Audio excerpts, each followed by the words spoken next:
সাহাবায়ে কেরাম আমার নবীর জন্য এতটা পাগল, রক্ত দিবেন, জীবন দিবেন, তারপরও আমার নবীর জন্য বড় মোহাব্বত, নবীর জন্য বড় ভালোবাসা। রাসূলুল্লাহ সাল্লাল্লাহু আলাইহি ওয়াসাল্লামের একজন ছোট্ট সাহাবী ছিলেন, নাম ছিল তার তালহা। বাবার হাত ধরে ধরে ধরে ধরে নবীর কাছে আসতেন। বাবা ছোট মানুষ দেখা ছোট মানুষটাকে দূরে বসিয়ে রেখে নবীজির সামনে হযরত বারা রাদিয়াল্লাহু আনহু গিয়ে কথা বলতেন।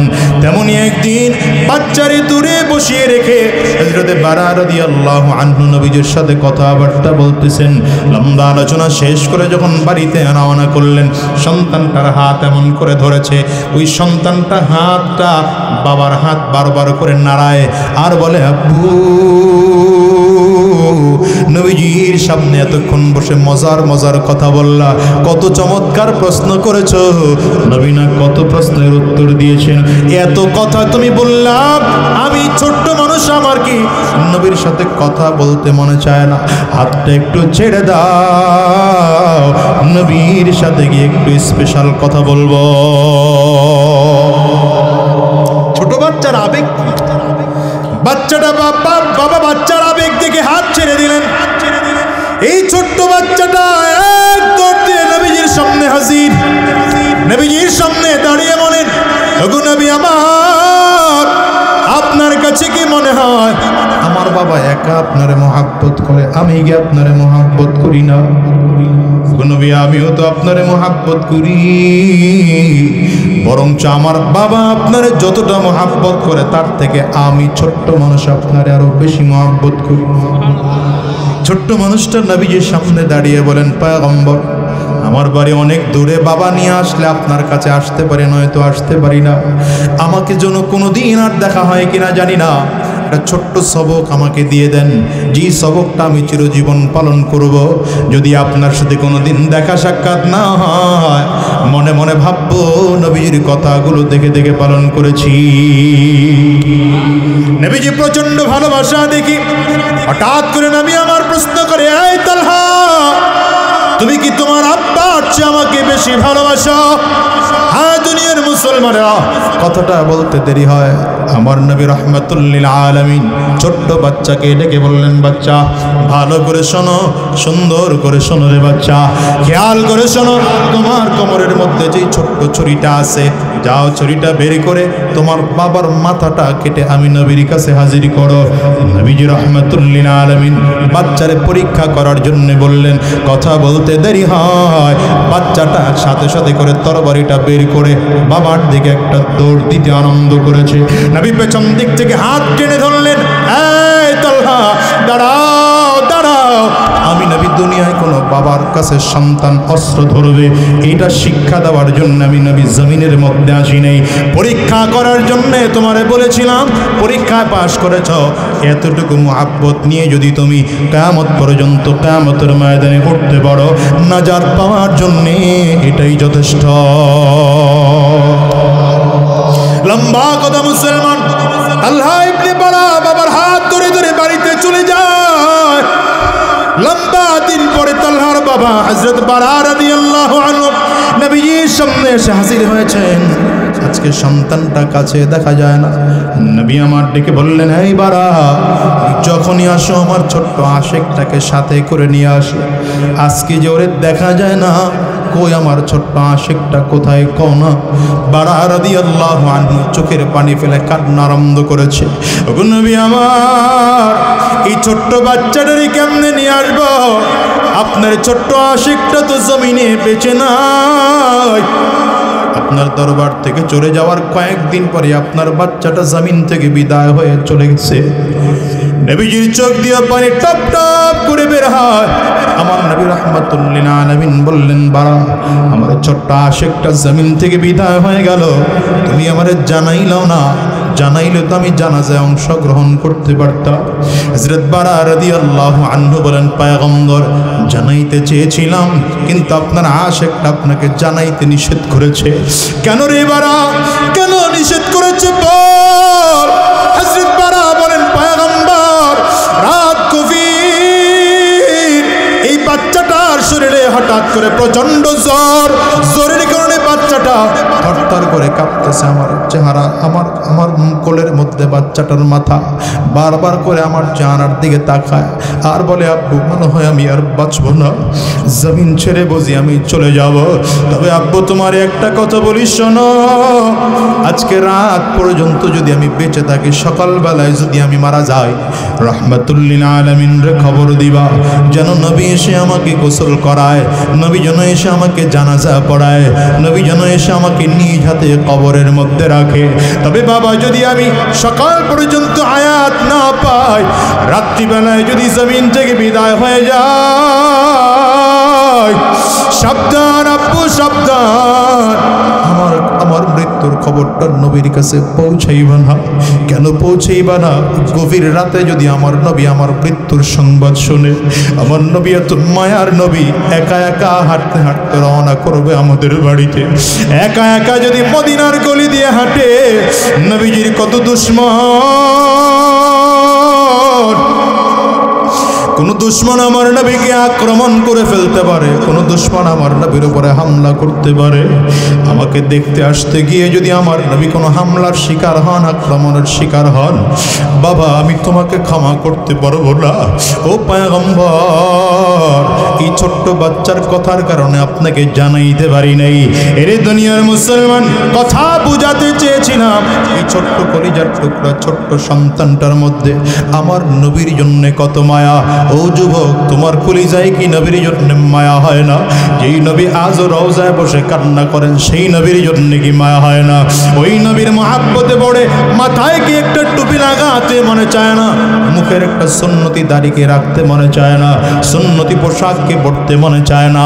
আজকের ময়দান থেকে ওয়াদা করে বের হও, যতদিন আল্লাহর এই জমিনের মধ্যে বেঁচে থাকবো, হারাম রাস্তায় চলবো না, শয়তানি রাস্তায় চলবো না, সুদের রাস্তায় চলবো না, ঘুষের রাস্তায় চলবো না, আর হারাম রাস্তায় কদম বাড়াবো না।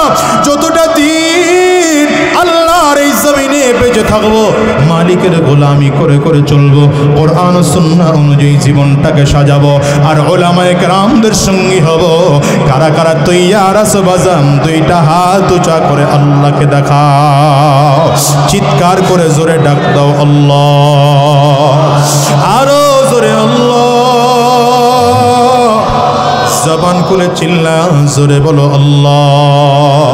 মাওলার ইশকে জালে আগুন নিভাইলে যে নিবে না, জলে পুরে ছাই হইল এই যে পাগলের সিনা, জলে পুরে ছাই হইল এই যে পাগলের সিনা।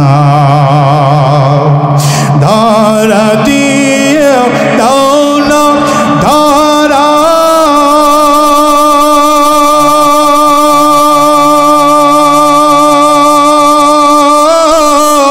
কাছে থেকেও দাও না সারা,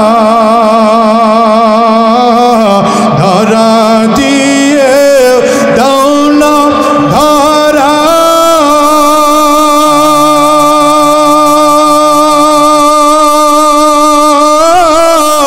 কাছে থেকেও দাও না সারা। আমার বুকেতে বইছে খরা, এই বুকেতে বইছে খরা, না পাওয়ারি যাত না, জলে পুরে ছাই হইল এই যে পাগলের সিনা, জলে পুরে ছাই হইল এই যে পাগলের সিনা।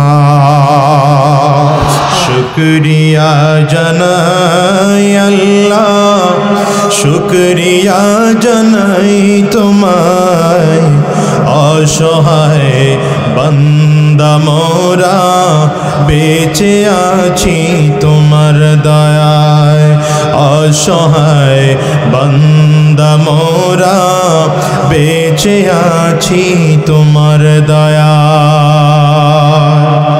এই মাহফিলে আসলাম দয়া কার? মাইকের সাউন্ড আরো বাড়ায় রাখেন, বেজ এই কি বলে বক্সের সাউন্ড আরো বাড়ায়, যতটুকু বাড়ায় রাখা যায়। এই মাহফিলে আসছি দয়া কার? এখানে বসলাম দয়া কার? আমি কথা বলতে পারি, আপনি শুনতে পাচ্ছেন, দয়া কার?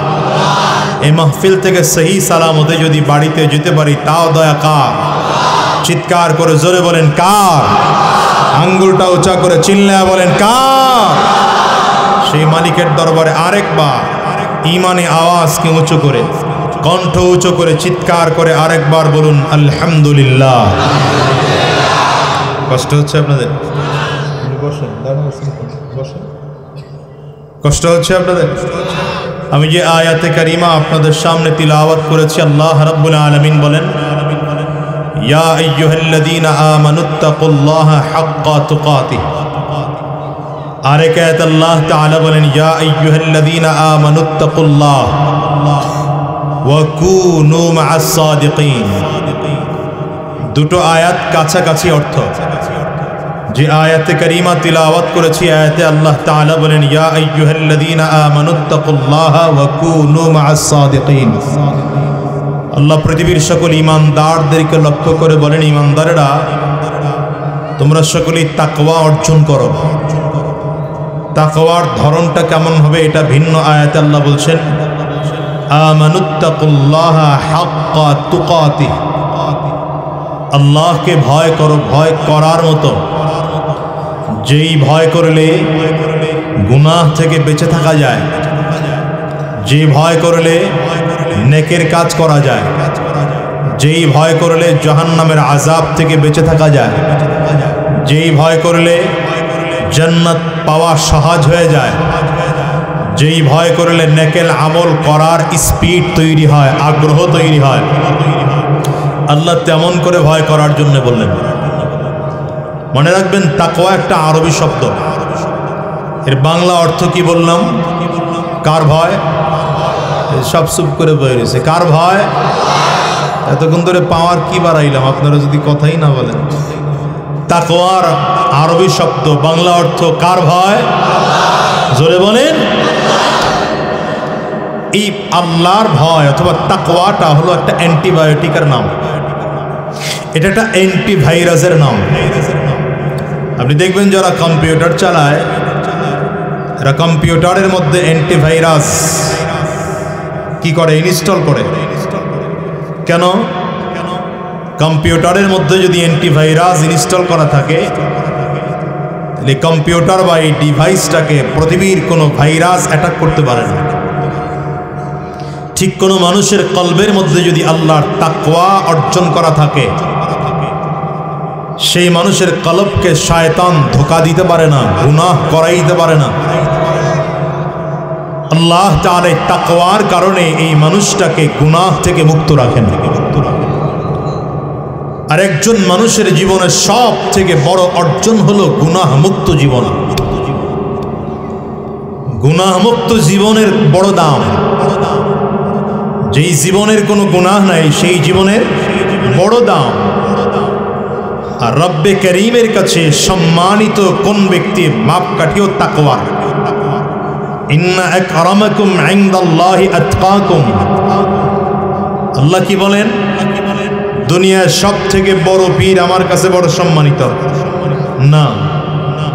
অনেক বড় পীর তো আল্লাহর কাছে সম্মানিত কিনা এমন গ্যারান্টি নেই। অনেক বড় আলেম আল্লাহর কাছে সম্মানিত গ্যারান্টি নেই। অনেক বড় বক্তা আল্লাহর কাছে সম্মানিত এমন গ্যারান্টি নেই। অনেক বড় মুহাদ্দিস মুফাসসির আল্লাহর কাছে সম্মানিত এমন গ্যারান্টি নেই।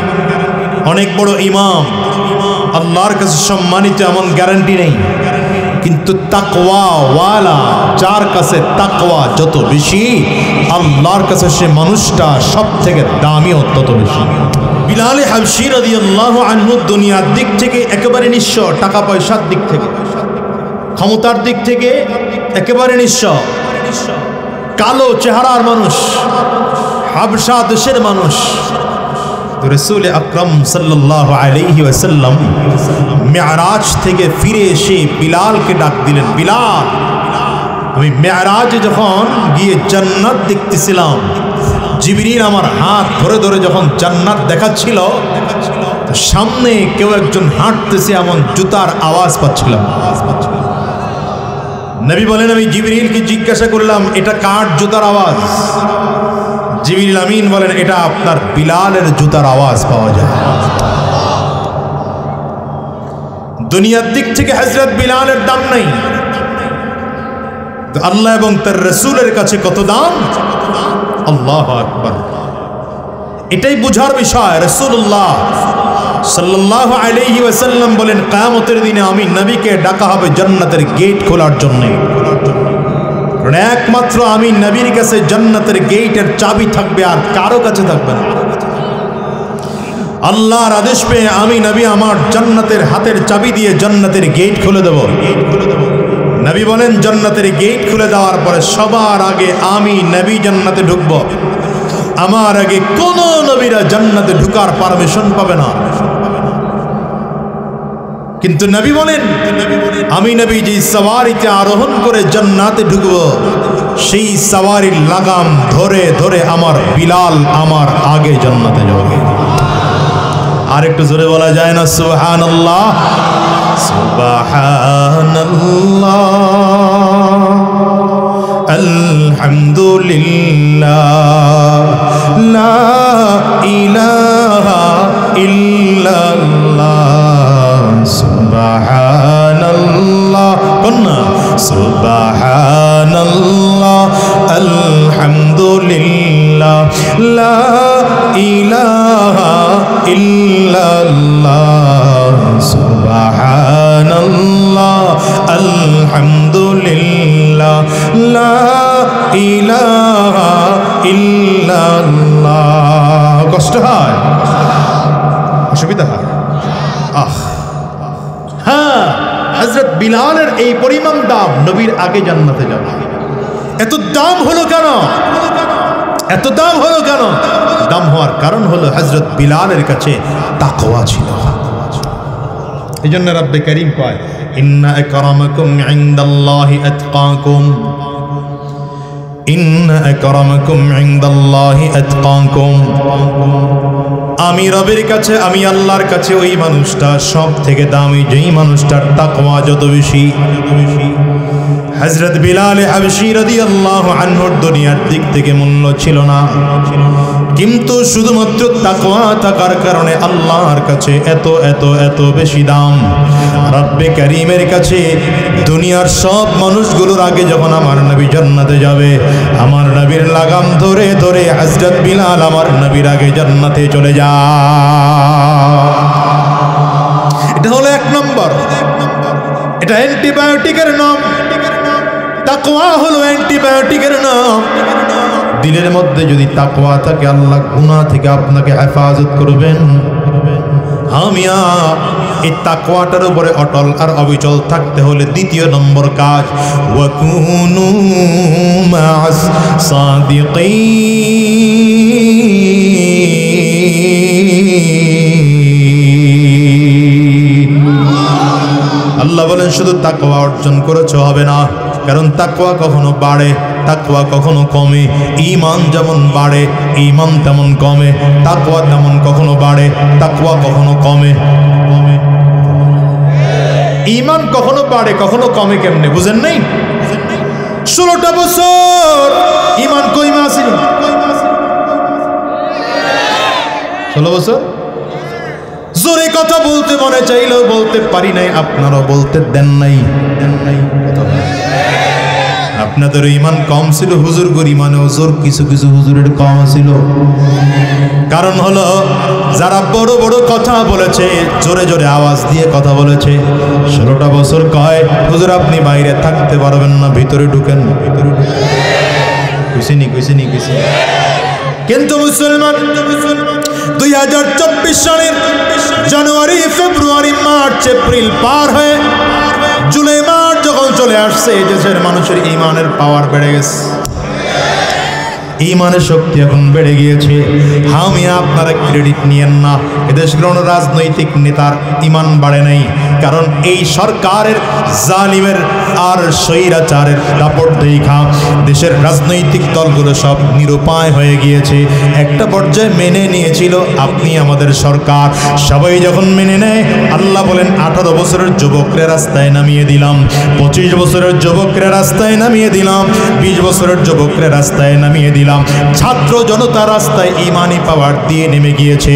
লাশ পড়ে, সামনের দিকে কদম বাড়ায় না, পেছন দিকে হাঁটে না, রক্ত ঝরে, তারপরও পেছন দিকে ফিরে তাকায় না, সামনের দিকে আগায়। পুলিশের ছবিগুলো একজন আর একজনকে দেখায় বলে, স্যার আমরা যাদেরকে মারি একজনই মরে, বাকিজন দাঁড়ায় থাকে, কেউ ধরে যায় না, কেউ পালাইয়াও যায় না। এমন করে করে করে জুলাই শেষ হয়ে গেল, আগস্ট শুরু হলো, আন্দোলন গতি আরো বাড়লো। 2 আগস্ট শুরু হলো, 3 আগস্ট শুরু হলো, মুসলমান শায়েখের চরমনায় রাজপথে নেমে গেলেন। 3 আগস্ট আবার শুরু হলো, 4 আগস্ট শুরু হলো, 5 আগস্টে ইমানের পাওয়ার এই দেশের মুসলমানদের এতটা বেড়েছে, জালিমের জন্য দুপুরে খানা রান্না হয়েছে, না খেয়েই পালাতে বাধ্য হয়েছে।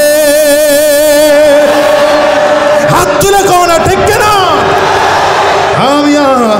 ইমান কখনো বাড়ে, ইমান কখনো কমে, ঠিক তেমন তাকওয়া কখনো বাড়ে, তাকওয়া কখনো বাড়ে। তাকওয়া বাড়বে কেমনি? নেককারদের সোহবতে তাকওয়া বাড়ে। কথা কয় না? ইমান যেমন ইমানদারের সোহবতে বাড়ে, তেমন তাকওয়াও নেককারদের সোহবতে বাড়ে। নেককারদের সাথে বেশি চললে তাকওয়া বেড়ে যায়, ইমানদারের সাথে থাকলে ইমানি পাওয়ার বেড়ে যায়।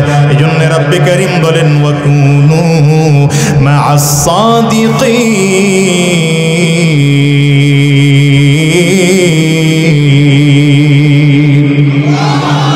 তাকওয়া যদি বাড়াতে চাও, তাকওয়ার উপরে যদি অটল আর অবিচল থাকতে চাও, তাইলে তোমরা সত্যবাদীদের সঙ্গে হও। কাদের সঙ্গে হবে? কথা কয় না? সত্যবাদী কারা? এদেশে যারা চুরি করে, ডাকাতি করে, খুন করে, ছিনতাই করে, হুজুর করে জেলে নেয়, মাহফিল বন্ধ করে দেয়, আবার আস্তে আস্তে জোরে কোন সত্যবাদী কারা বলেন তো? যারা সত্য পথে চলে। আমার বিশ্বাস এটা দেখেন আপনাদের সাথে মিলে কিনা। এই বর্তমান বাংলাদেশে যদি সত্যবাদী কাউকে ধরেন, 1 নম্বর সত্যবাদী উলামায়ে কেরাম। একমত? 1 নম্বর সত্যবাদী কারা? কারণ উলামায়ে কেরাম, আলেম সমাজ এখন পর্যন্ত একটা ধর্ষণের মামলা খায় নাই। কথা খায় না? যদিও মামলা দেওয়া হয়েছে, কিন্তু সত্যতা প্রমাণ করতে পারেনি। আল্লামা মামুনুল হক সাহেবের বিরুদ্ধে মামলা দেওয়া হয়েছে, ধর্ষণের মামলা। নাউজুবিল্লাহ, আগামী বছর মাহফিল হলে করেন না। আল্লামা দিলওয়ার হোসেন সাইদি সাহেবের বিরুদ্ধে মামলা দেওয়া হয়েছে, দেখানো হয়েছে স্বাধীনতা যুদ্ধের সময় তিনি ধর্ষণ করেছেন। এবার ওই রকম আস্তে করে নাউজুবিল্লাহ করেন, জোরে বলতে কষ্ট হয় আপনার। আল্লামা খালেদ সাইফুল্লাহ আইয়ুবের বিরুদ্ধে মামলা দেওয়া হয়েছে, তিনি গুলি কিসে কিলাবার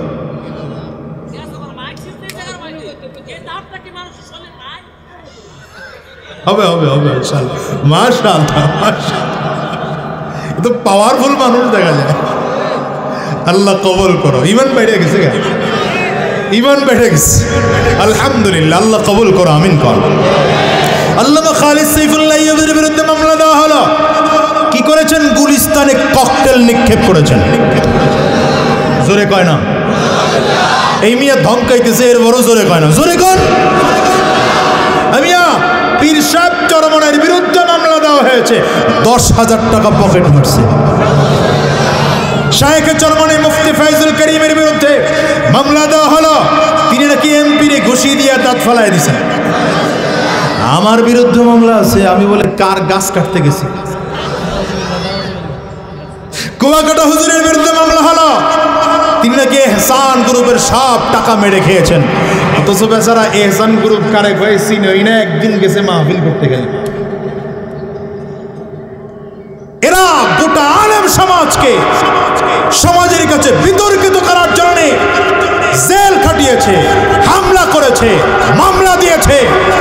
দিন শেষে খুঁজে দেখো যারা মামলা দিয়েছ, যারা সাইদি সাহেবের ফাঁসির রায় লিখেছ, আজকে কলা পাতায় ঘুমাইয়াও বাঁচতে পারো নাই, বাঁচতে পারো নাই।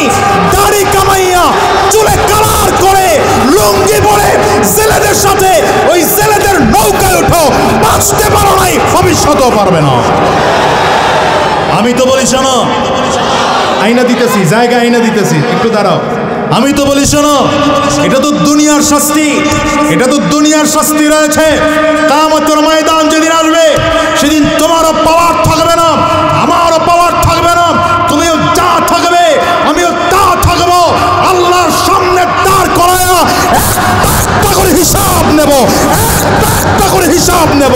হিসাব না দিয়া এক কদম সামনে পা বাড়াতে দেব না। এবার দাও তাকবীর।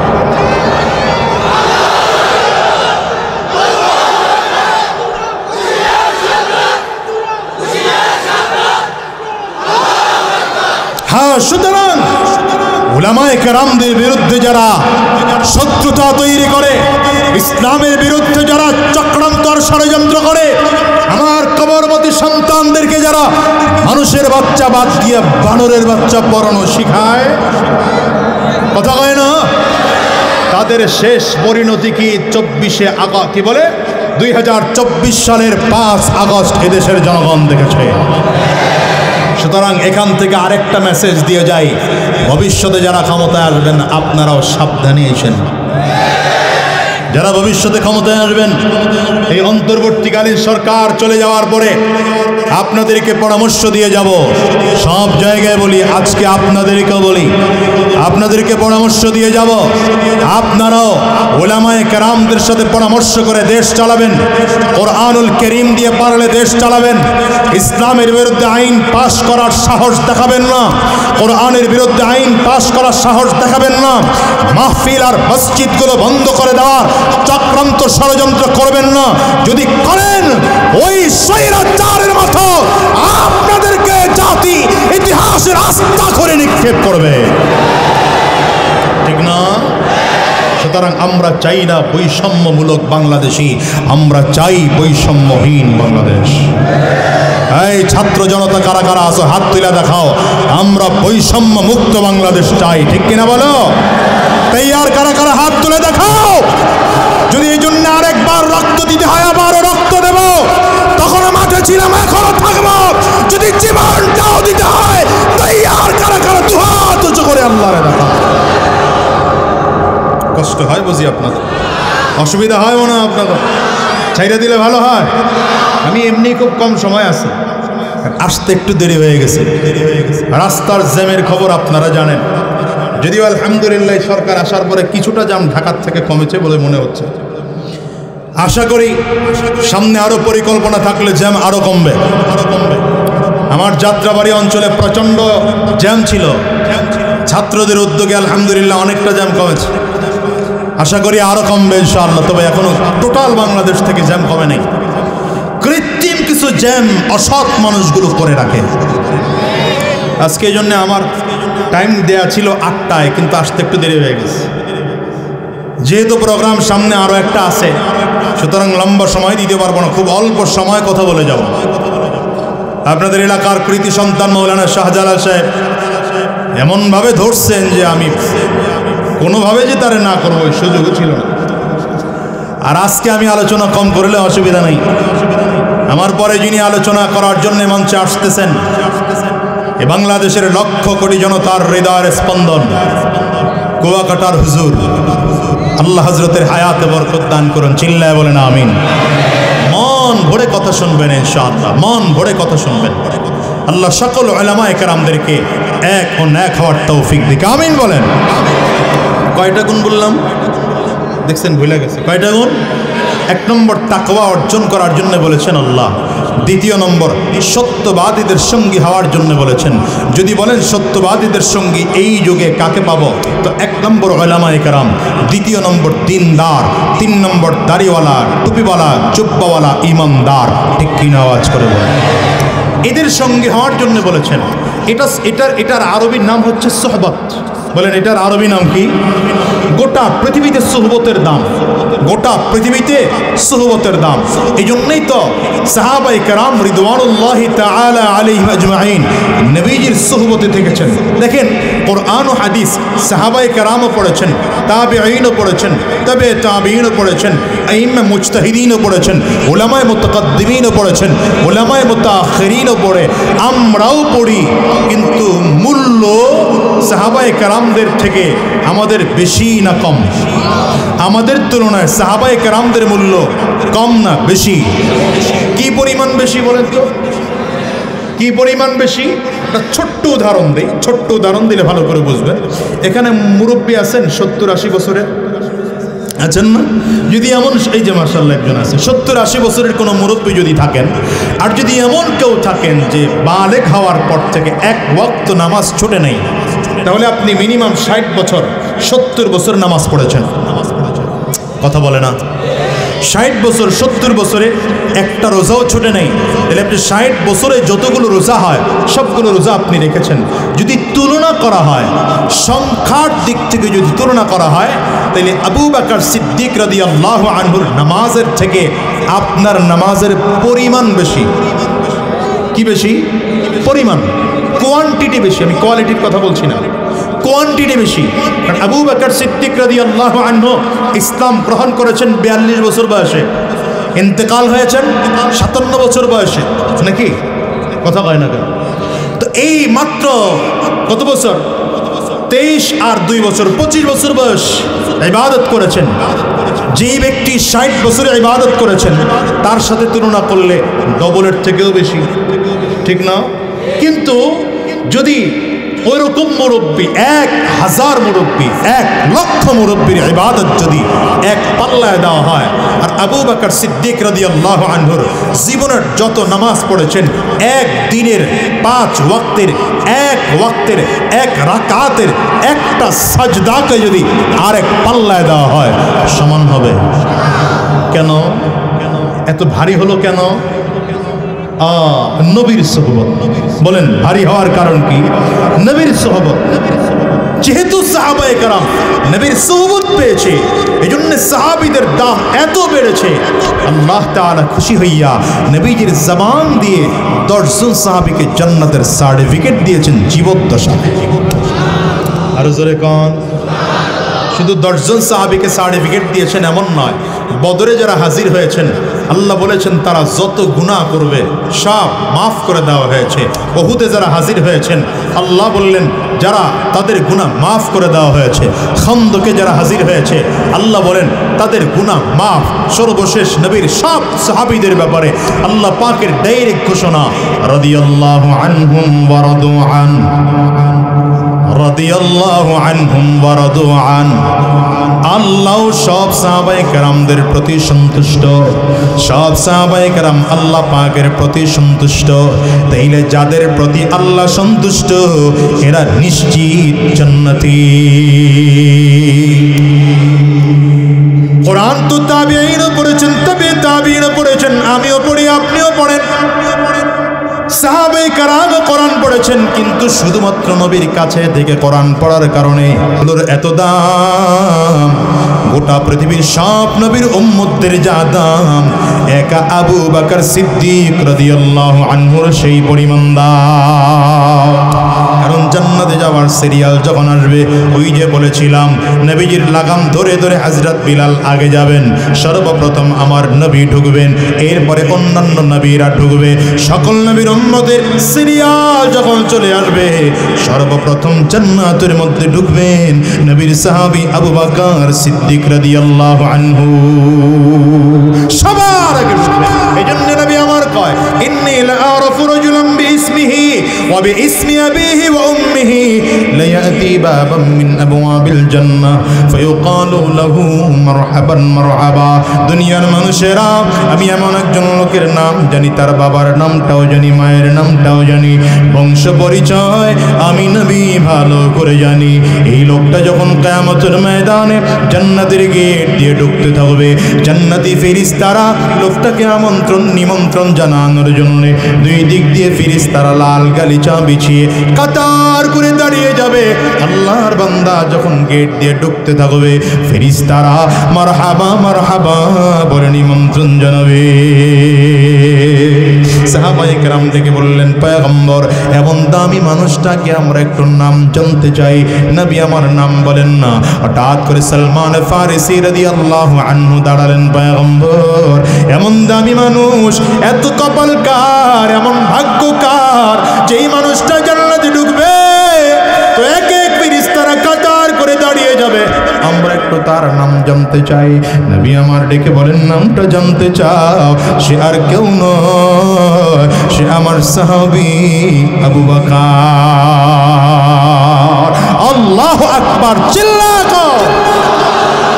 নবীজির একটুকু সোহবত, শুধুমাত্র নবীজির সিনার সাথে নবীজির মাথাটা ঠেকিয়েছেন, শুধুমাত্র নবীজি দোয়া করে দিয়েছেন। দোয়া করার বদৌলতে যুগের শ্রেষ্ঠ মুফাসসির হয়েছেন, রুইসুল মুফাসসিরিন হয়েছেন আব্দুল্লাহ ইবনে আব্বাস রাদিয়াল্লাহু আনহু। আব্দুল্লাহ ইবনে আব্বাস নবীজির চাচাতো ভাই ছিলেন, ছোট একজন মানুষ, বয়স খুব কম, কিন্তু হযরত আব্বাস রাদিয়াল্লাহু আনহু বড় আনন্দ করে, বড় মজা করে নিজের কলিজার টুকরা সন্তানকে নবীর খিদমত শিখিয়েছেন। বাবা, জুতো এমন করে সোজা করতে হয়, ওযুর পানি এমন করে রেডি করে রাখতে হয়, গামছাটা এমন করে সামনে এগিয়ে রাখতে হয়, বিছানাটা এমন করে বিছিয়ে রাখতে হয়, এমন করে যায় নামাজটা বিছিয়ে দিতে হয়। পুরো খিদমত শিখাইয়া ছোট আব্দুল্লাহ ইবনে আব্বাসকে তার বাবা নবীজির খিদমতে দিয়ে গেলেন। নবীজির ঘরে রাত্রিবেলায় ঘুমায়, নবী ঘুমায়, পাশের ঘরে আব্দুল্লাহ ইবনে আব্বাস ঘুমায় রাহমাতুল লিল আলামিন। একবার রাত্রিবেলায় ঘুম থেকে উঠেছেন তাহাজ্জুদ নামাজ পড়ার জন্য, দরজা খুলে সামনে তাকিয়ে দেখেন সুন্দর করে একটা পাত্রের মধ্যে পানি রাখা আছে। আরে পানিটা আবার চমৎকার করে হাত দিয়ে দেখলেন পানিটা গরম করা আছে।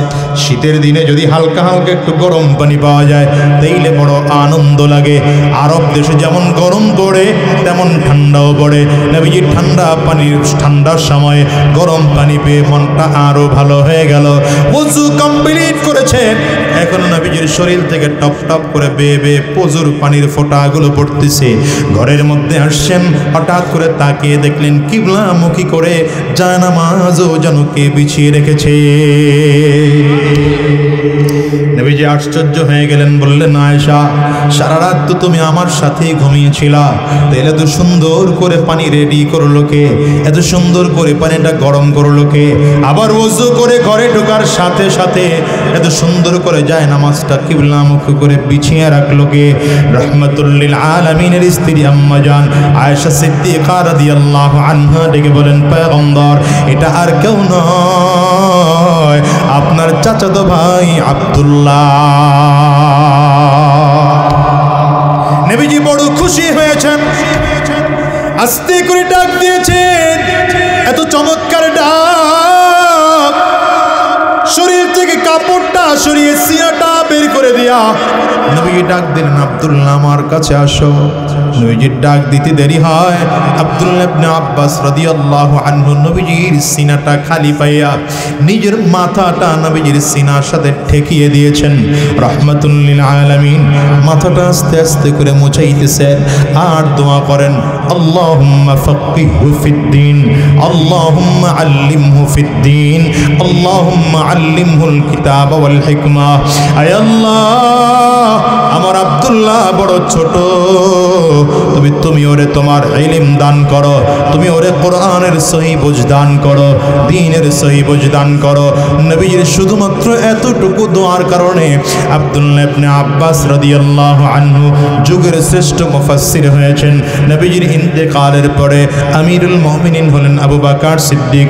আবু বকর সিদ্দিকের ইন্তেকালের পরে খলিফাতুল মুসলিমিন হলেন ওমর ফারুক রাদিয়াল্লাহু আনহু। হযরত ওমর ফারুক রাদিয়াল্লাহু আনহু যখন খলিফাতুল মুসলিমিন নিজের পাশে একটা স্পেশাল চেয়ার দিয়া আব্দুল্লাহ ইবনে আব্বাস রাদিয়াল্লাহু আনহুকে বসিয়ে রাখতেন।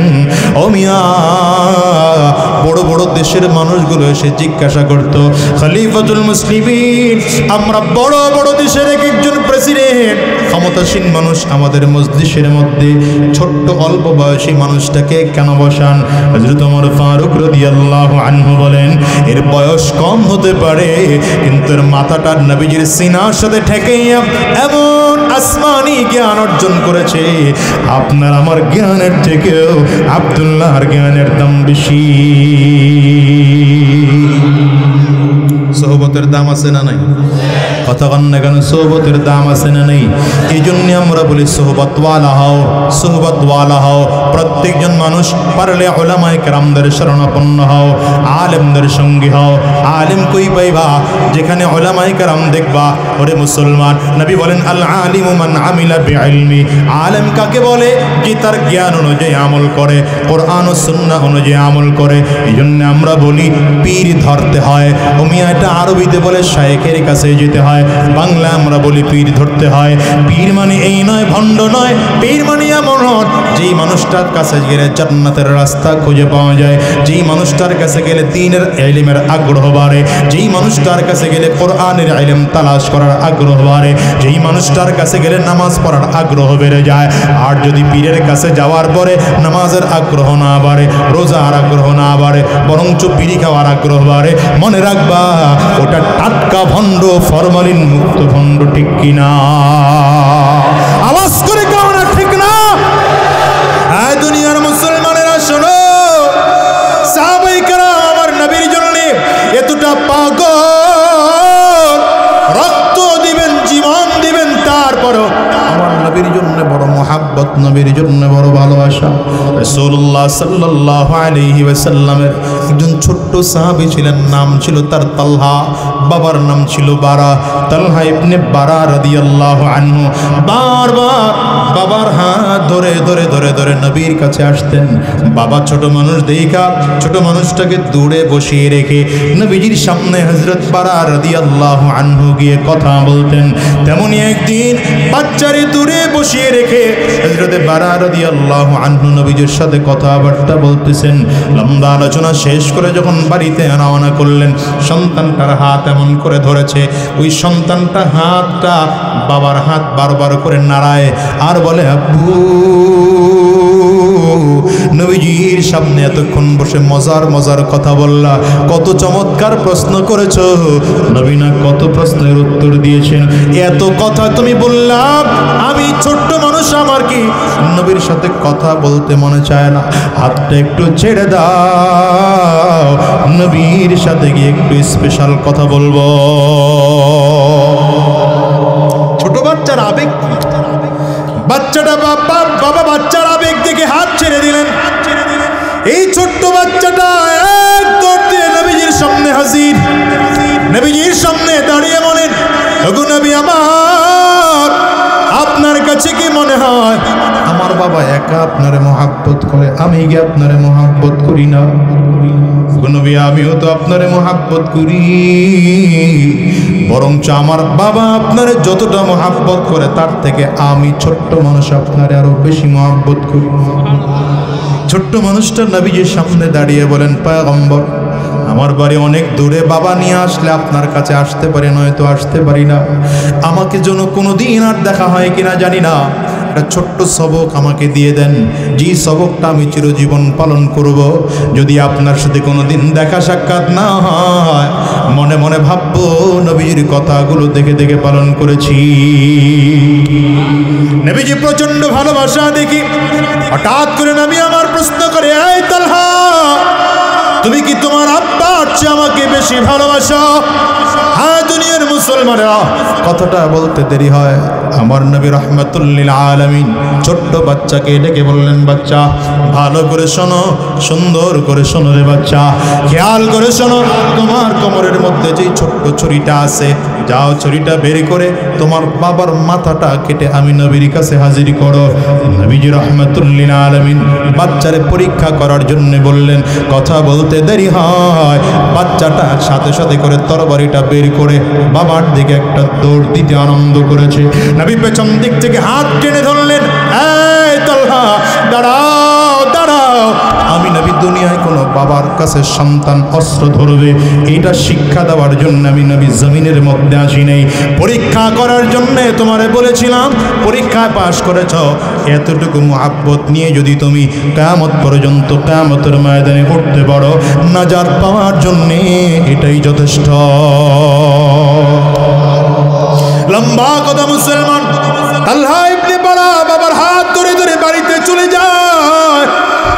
লম্বা দিন পরে তালহার বাবা হযরত বারা রাদিয়াল্লাহু আনহু নবীজির সামনে এসে হাজির হয়েছেন। আজকে সন্তানটা কাছে দেখা যায় না। নবী আমার ডেকে বললেন, এই বারা, যখনই আসো আমার ছোট্ট আশিকটাকে সাথে করে নিয়ে আসো। আজকে যে ওরে দেখা যায় না, কই আমার ছোট্ট আশিকটা কোথায় কও না। বারা রাদিয়াল্লাহু আনহু চোখের পানি ফেলে কান্না আরম্ভ করেছে। ওগো নবী আমার, এই ছোট্ট বাচ্চাটারে কেমনে নিয়ে আসবো? আপনার ছোট্ট আশিকটা তো জমিনে বেঁচে নাই। আপনার দরবার থেকে চলে যাওয়ার কয়েকদিন পরে আপনার বাচ্চাটা জমিন থেকে বিদায় হয়ে চলে গেছে। নবীজির চোখ দিয়ে পানি টপ টপ করে বের হয়। আমার নবী রাহমাতুল লিল আলামিন বললেন, বারা, আমার ছোট্ট আশিকটা জমিন থেকে বিদায় হয়ে গেল, তুমি আমারে জানাইলাও না, জানাইলে তো আমি জানাজায় অংশগ্রহণ করতে পারতাম। হযরত বারা রাদিয়াল্লাহু আনহু বলেন, পয়গম্বর, জানাইতে চেয়েছিলাম কিন্তু আপনার আশিকটা আপনাকে জানাইতে নিষেধ করেছে। কেন রে বারা, কেন নিষেধ করেছে বল? হযরত বারা বলেন, পয়গম্বর, রাত গভীর, এই বাচ্চাটার শরীরে হঠাৎ করে প্রচন্ড জ্বর, জ্বরের কারণে বাচ্চাটা থরথর করে কাঁপতেছে। আমার চেহারা, আমার কোলের মধ্যে বাচ্চাটার মাথা বারবার করে আমার চেহারার দিকে তাকায় আর বলে, আব্বু, মনে হয় আমি আর বাঁচব না, জমিন ছেড়ে বুঝি আমি চলে যাব। তবে আব্বু, তোমার একটা কথা বলি, শোনো, আজকে রাত পর্যন্ত যদি আমি বেঁচে থাকি, সকালবেলায় যদি আমি মারা যাই, রাহমাতুল লিল আলামিন রে খবর দিবা, যেন নবী এসে আমাকে গোসল করায়, নবী যেন এসে আমাকে জানাজা পড়ায়, নবী যেন এসে আমাকে নিজ হাতে কবরের মধ্যে রাখে। তবে বাবা, যদি আমি সকাল পর্যন্ত আয়াত না পাই, রাত্রিবেলায় যদি জমিন থেকে বিদায় হয়ে যায়, সাবধান আব্বু, সাবধান, আমার মৃত্যুর খবরটা নবীর কাছে পৌঁছাইবা না। কেন পৌঁছাইবা না?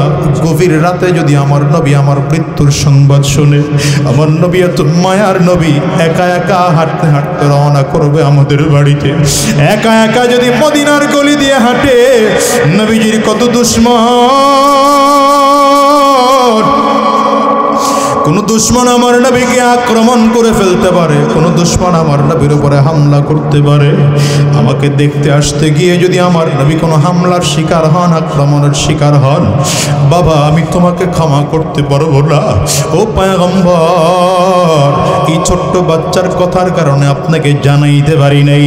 এরে দুনিয়ার মুসলমান, কথা বুঝাতে চেয়েছিলাম, এই ছোট্ট কলিজার টুকরা ছোট্ট সন্তানটার মধ্যে আমার নবীর জন্য কত মায়া। ও যুবক, তোমার কলিজায় কি নবীর জন্য মায়া হয় না? যেই নবী আজও রওজায় বসে কান্না করেন, সেই নবীর জন্য কি মায়া হয় না? ওই নবীর মহাব্বতে পড়ে মাথায় কি একটা টুপি লাগাতে মনে চায় না? মুখের একটা সুন্নতি দাড়িকে রাখতে মনে চায় না? সুন্নতি পোশাককে পড়তে মনে চায় না? আজকের ময়দান থেকে ওয়াদা করে বের হও, যতদিন আল্লাহর এই জমিনের মধ্যে বেঁচে থাকবো, হারাম রাস্তায় চলবো না, শয়তানি রাস্তায় চলবো না, সুদের রাস্তায় চলবো না, ঘুষের রাস্তায় চলবো না, আর হারাম রাস্তায় কদম বাড়াবো না। যতটা দিন আল্লাহর এই জমিনে বেঁচে থাকবো, মালিকের গোলামি করে করে চলবো, কোরআন ও সুন্নাহ অনুযায়ী জীবনটাকে সাজাবো, আর উলামায়ে কেরামদের সঙ্গী হব। কারা কারা তৈয়ার আছো বাজান? দুইটা হাত উঁচা করে আল্লাহকে দেখাও। চিৎকার করে জোরে ডাক দাও আল্লাহ, আরো জোরে আল্লাহ। জবান খুলে চিল্লা জোরে বলো আল্লাহ, আল্লাহ। সব মিলে তোমার দরবারে হাত উঁচু করলাম, আর হারাম রাস্তায় চলবো না, সুদের কারবার করব না, ঘুষের কারবার করব না। আয় আল্লাহ তুমি কবুল করে নাও, কবুল করে নাও, কবুল করে নাও। চিৎকার করে বলো আমিন। আওয়াজ দিয়ে চিল্লা জোরে বলো আল্লাহুম্মা আমিন।